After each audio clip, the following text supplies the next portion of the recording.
Yo, I'm Bob. Into Marvel, happen to be totally blind since birth, talking about Spider-Man the Animated Series Season 2, Episode 7, Neogenic Nightmare Chapter 7, Enter the Punisher.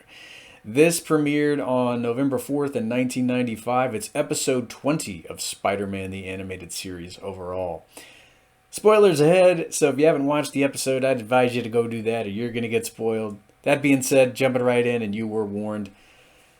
So I didn't know what we were in for when the episode premiered. As usual, there was no one there to narrate the title to me as the episode began, so I didn't know the Punisher was going to be showing up in this particular episode. So I was introduced to the Punisher a few years before. It would have been in early December of 1991. I was at the mall in Texarkana doing some mobility lessons with one of my mobility instructors, and we were in a KB Toys, and she was looking around at turtles, action figures, and stuff like that. And I think the Punisher was, maybe he was a 12-inch action figure. I don't really remember. I don't really remember the size of the figure, but I do remember her saying something like, "Oh, the Punisher, that's not really appropriate for kids." And she was telling me that he had a gun, he had a skull on his shirt, and I was like, "Well, he sounds kind of cool." I didn't know much about Marvel back then.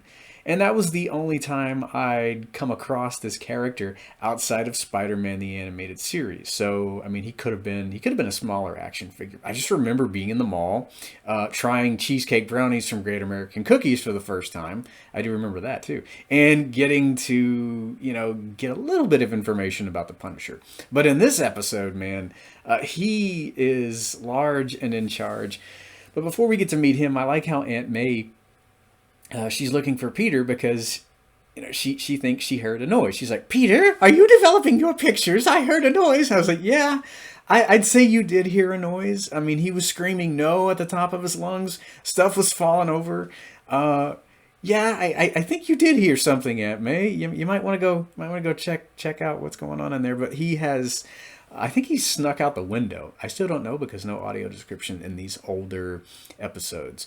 But he's he's apparently thinking that, well, Peter Parker doesn't exist anymore because he has 6 arms now and he can't very well show himself to Aunt May, or maybe she'll go into another coma. We don't want that.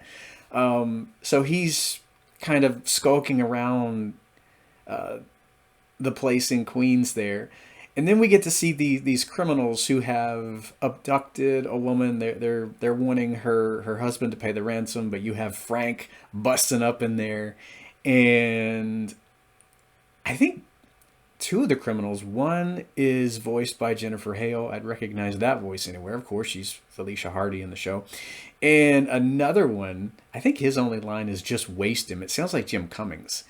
And I say that because I think Jim Cummings did some of the man spider monster noises that are going to be coming up. I don't think he did all of them, but I mean, it's been floating around the internet for quite a while now that he's done a little bit of man spider noises because, well, voice actor Pat Fraley talked about him taking this bowl once and kind of growling into it, like in this real guttural, deep uh, growl.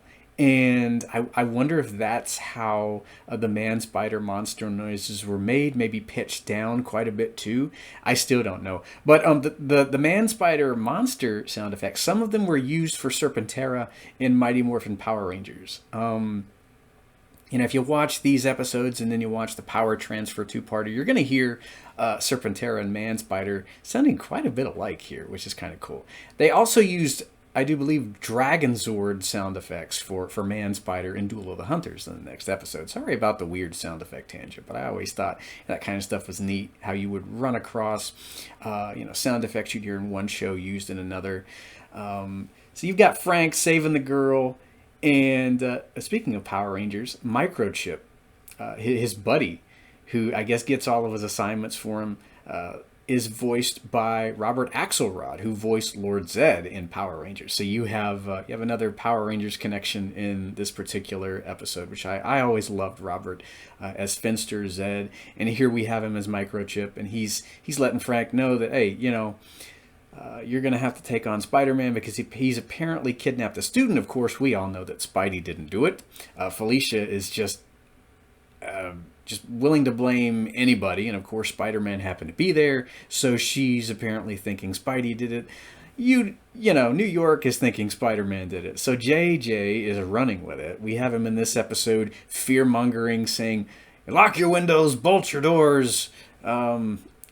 He's willing to do anything, for, well, we can't call him clicks and likes because there really wasn't too much of that in 1995, but he's willing to do anything to sell papers, to get great ratings, get more views, stuff like that. So he's willing to run with it. I love the voice of the Punisher in Spider-Man the Animated Series. He's voiced by John Beck, I do believe, and Frank, to me, I love how broody he sounds. He's not loud. He's not overbearing. He doesn't bellow things. Not very often. To me, he sounds like the auditory equivalent of an oncoming thunderstorm. He's got this bass timbre to his voice here, and he's just a very menacing individual. I had forgotten about the skull on his shirt, but yeah, he's got one of those.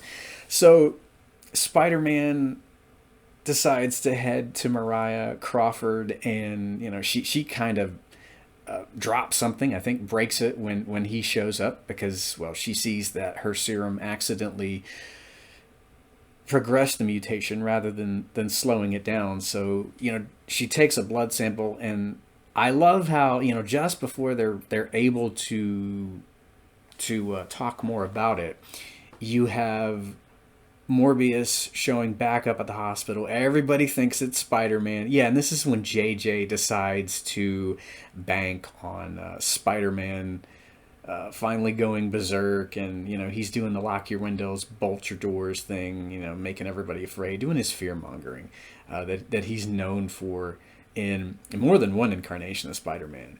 And I love this because you've got Morbius showing back up here. But not only do you have Morbius, you have Punisher, who thinks Spider-Man has kidnapped him. So not only does Spider-Man have to worry about Morbius, he's got to worry about his mutation disease. He's got to worry about Frank thinking that he's kidnapped Morbius. It's just a really fun yet chaotic episode. And in all the while, his sides are hurting. His gut is apparently hurting. It's really tough for him to fight in this episode because, well, of course, his mutation's not done. He's okay for now. But as he gets to I think it's the hospital, you've got Frank in his battle van, and Microchip is kind of helping him out. I think they actually made a Punisher action figure for Spider-Man the Animated Series. I never found him. And I think they made his van too, which I also never found. So, that was an action figure and a vehicle I never could nab back in the day. But I always loved the weapons that this guy had access to. Even before I saw him in, the movie they made back in, was it 2004, 2005? Even before I saw him in the Daredevil Netflix show. I was very impressed by, just the arsenal that this guy had come by. He was using missiles against Spider-Man here. I think he had some kind of silicon-based substance that I guess made it difficult for Spider-Man to stick to walls. So you have Morbius attempting to feed on people. Spider-Man's trying to help him because he feels like he's responsible for, turning Morbius into a vampire here. And Punisher's just there making things even more difficult. I think he has a blade that he fires. I think he says it's a projectile with a Teflon blade or something like that. That sounds very, very lethal. And Frank, I don't think you're supposed to be using lethal force, lethal ordnance here. I love how menacing they made him sound in the animated series. They couldn't use words like kill or die or anything like that, but they're really trying as hard as they can to let viewers know criminals have disappeared because of this guy, kids. He's been responsible for several disappearances. He uses lethal force. He shoots first, according to Robbie Robinson, and never asks questions. And I always loved that as a kid. I was like, yeah, they can't come right out and say what he's done. But I mean, they're really, really trying hard to let everybody know you don't want to mess with this guy because his techniques are rather unorthodox here. So yeah, you have Spider-Man attempting to use all six of his arms to get out of Frank's some kind of rope or net that he's in. I do wish there was audio description for these episodes because I mean I was immediately just blown away by Frank. He's always been one of my favorite Marvel characters. When I came across him in this episode, I was like, man, this guy is just, he and Wolverine need to meet. Of course, they probably already had in the comics, but I wanted to see him in X-Men. So after you have Spider-Man getting away, you have Morbius getting away. I think Punisher puts a tracer on him. So he's tracking Spider-Man as he heads back to his place. You've got Mary Jane, who called him earlier in the episode. She's worried about him. She wants to know why in the heck he's not returning her calls. This kind of sets things up for a relationship Mary Jane's going to have in the future in the animated series, because I feel like this is kind of the last straw for Mary Jane. She doesn't know what's going on with him, but she's tired of worrying about him constantly. So, he can't go to the romantic film with her because he doesn't really know how she'd react. And, he just doesn't feel like he doesn't feel like he'd be very, very safe company for her. And, she's over there with Aunt May. He's trying to sneak back in and figure out how in the world to track Morbius down. He uses his wonderful Peter Parker mathematics skills to, use the sounds on the tape that Morbius had made. And using a lot of... there's a quote somewhere. Pause video. Okay, Peter says he pinpointed some various sounds on the tape, estimated Morbius' gliding speed, and extrapolated the distance he flew in order to, come up with exactly where he's going to be going. So that kind of leads Punisher in circles because of the tracer he's put on Spider-Man. And I liked how Dr. Crawford was letting him know, hey, you need to slow down. We need to have you here in the lab. But Parker's like, no, I need to help this guy. I don't care about myself. And we're treated to the same flashback I think that we got in Menace of Mysterio. I guess they're trying to remind kids of exactly why Peter is so bent on saving as many people as he can, because of course he lost Uncle Ben. So we get that same flashback before he heads off for his second encounter with Morbius and unbeknownst to him, the Punisher. But yeah, you've got Morbius working on a cure for himself, trying to come up with a way to reverse what's happened to him. And I love how he's trying his best to come up with a cure, and you have Spider-Man showing up, and then he just kind of accidentally wrecks what Morbius had worked on. Of course, the Punisher shows up, and he's using more of his arsenal there toward the end of the episode. And I was like, well, how are they going to end this one? This is probably going to be another cliffhanger. I remember thinking this before the episode drew to its crazy cliffhanger conclusion. So yeah, you've got Spider-Man, kind of being knocked for a loop, and then you start hearing more bones cracking. Like when it starts, I always imagined the man spider mandibles kind of coming through his mask, because at first you hear this crunching sound, and I was like, oh god, are they really gonna go here? Are we gonna have him go full on mutant? And that's of course what he did. That would be a really cool scene to do audio description to, because yeah, like I'm sure he gets those he gets claws. I'm sure he bulks up a little bit. Because I had the Man Spider action figure. Speaking of the action figures, I got 6-armed Spider-Man that Christmas, but no Man Spider at our mall. I wouldn't get him until that following summer. He was really hard to find for a while. So I was like, yeah, 6-armed Spider-Man's really cool, but where's his final stage of his mutation? So yeah, he mutates into Man Spider as he's struggling to get back into the fight. He of course loses his ability to speak. He's just all instinct as he mutates, and Frank, totally unaware, has knocked him quite a ways away, and he's telling him, he's like, "Come on out, I'll make it quick and clean." And then you hear, who I believe to be Jim Cummings, right before all of the creature sound effects start. There's this one growl, and to me it sounds very very much like Jim doing certain parts of Man Spider's vocal effects.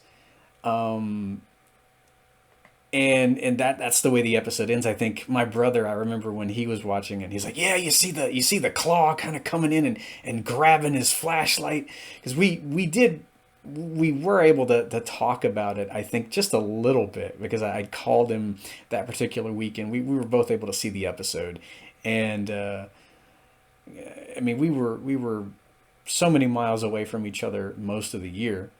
That's what happens when you have, you know, it's when it happens when your folks are separated. But I mean, we were just always excited about these episodes, and I remember we were just kind of wondering what the heck was going to happen next. I love the way this one ended, and I was not expecting him to mutate all the way. I was wondering if they were going to cure him before that, but then again, I wanted it because I just started reading. I was about to start reading Stephen King by that point. I think I already had a couple of short stories by him, and I was like, yeah, I want some more horror elements thrown into the show, and that's exactly what they did. So I love the way this episode ended. I wish I could have seen the expression on Frank's face, because it must have been one insane revelation there to see this massive monster. 6 arms, like massive mandibles, a whole bunch of eyes going around his head. I think the action figure had like a big circular, cluster of eyes. But my brother never did like the way Man Spider looked in action figure form. He wanted him to be bulkier. He said the arms were a bit too spindly. They weren't like bulky. I think he said they were really buff looking in the cartoon, whereas the action figure really didn't have much in the way of muscle mass in the arms. But I still really liked the action figure. It was so cool that they actually made the various stages of his mutation in action figure form, so I could get a better look at that. He looked so cool with with most of the suit ripped off of him. I mean, you had the hairy spider legs. He was kind of just basically in underwear. He had those big hairy spider legs, kind of poking out of the suit there. He had claws on his feet. Just not very much of the suit left at all. His big spider head was just kind of, hanging over the whole body. Just a really cool action figure. And so was 6-armed Spider-Man. I really like what they did with the mutation disease arc. And I guess next time we're going to be talking about Duel of the Hunters, Neogenic Nightmare Chapter 8, where you've got this big 3-way battle between Kraven, Punisher, and Man Spider. Not a lot of dialogue in that one, so it might be a shorter episode review. I mean, there is some, but none from Spider-Man, of course. He's just kind of growling. So until Kraven and Punisher meet the monster, I will hear you next time. Stop taking video.